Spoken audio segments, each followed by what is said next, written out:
بیرون نماز هم باشه که برای زن درست نیست که پس کلش هم تماشا کنن.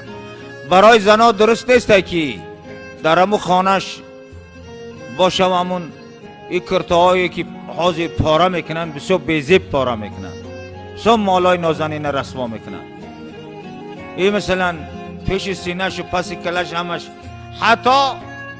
حتی همون زن پیش سینهش همیده کشاده و پس کلش هیورش دیدنش درست نیست.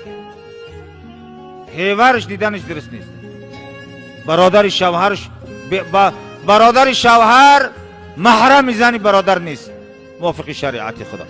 رسول الله گفتن الحم الموت، درست نیست موافق شریعت. باید که امور دید رست کنه روشه بگم محرم نیست. اگر برادرش نباشه در همون خانه زنی برادرش تنها باشه باید ندرایه.